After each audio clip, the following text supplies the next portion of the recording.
எம்ஜிஆர் தெய்வம் அவருக்கு நினைவு நாளே கிடையாது. எங்களுக்கு இதயத்தில் தான் வாழ்ந்துகிட்டு இருக்காரு. எல்லா நினைவாசலாம் நான் ஒத்துக்கவே மாட்டேன். அவருடைய எங்க மனசுல வாழ்ந்துட்டு இருக்காரு தெய்வமா. தெய்வத்துக்கு ஏதாவது மரணம் உண்டா? அதேதான் எம்ஜிஆர்.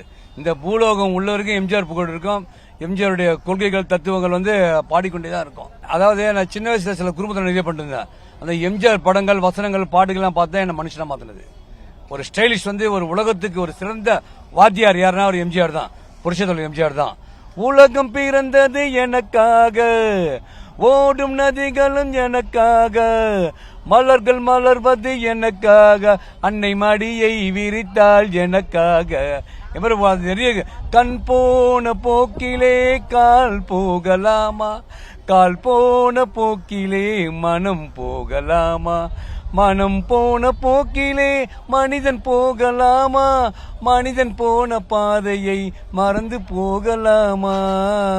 கொடுத்ததெல்லாம் கொடுத்தான், அவன் யாருக்காக கொடுத்தான்?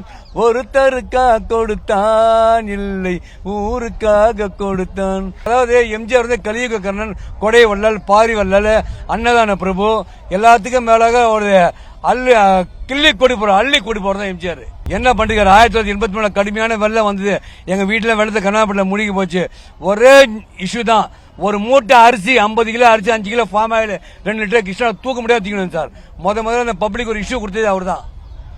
அது மாதிரி அவருடைய சத்துணவு திட்டம் உலகில் பேசப்படுகிற திட்டங்கள். அவர் காலத்தில் 1977 தான் ஆம்புலன்ஸ் திட்டத்தை கொண்டு வந்தாரு. இது யாருக்கா தெரியுமா உங்களுக்கு? இன்னைக்கு இந்தியா ஃபுல்லா ஆம்புலன்ஸ் திட்டங்கள் வருது. 108 முதல்ல அது வித்திட்டவர் புரட்சித்தலைவர் எம்ஜிஆர் தான். அவர் காலத்தில் 16 பல்கலைக்கழகம் தூக்கப்பட்டிருக்குது. Anna university, Bharathidasan university, Teresa university, அப்புறம் உடைய ராமச்சந்திரன், எம்ஜி ராமச்சந்திரன் மருத்துவ பல்கலை, பல கல்விகள் கல்விக்கண்ணை திறந்திருக்காரு. அவர் ஏழை மக்களுக்கு தன் வீடியே கொடுத்திருக்காரு. தனக்கென்று சொத்து எதையும் வைக்கவில்லை. சத்யபாமா ஸ்டுடியோவை இலவசமா கொடுத்துட்டாரு. அரவிந்த் ராமாவண தோட்டத்தை இலவசமா கொடுத்துட்டாரு. அந்த டி நகர் ஆற்காடு தெரு மியூசியம் ஆக்கிட்டாரு. அவர் பேர்ல எந்த சொத்துமே கிடையாது. அவர் 1977 87 வரைக்கும் அவர் பேர்ல எந்த சொத்தும் பதிவு செய்யப்படல.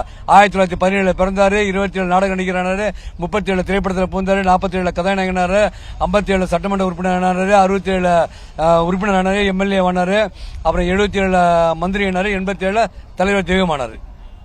எல்லாமே 7. செய்திகளை உடனுக்குடனும் துல்லியமாகவும் தெரிந்து கொள்ள சப்ஸ்கிரைப் பண்ணுங்க.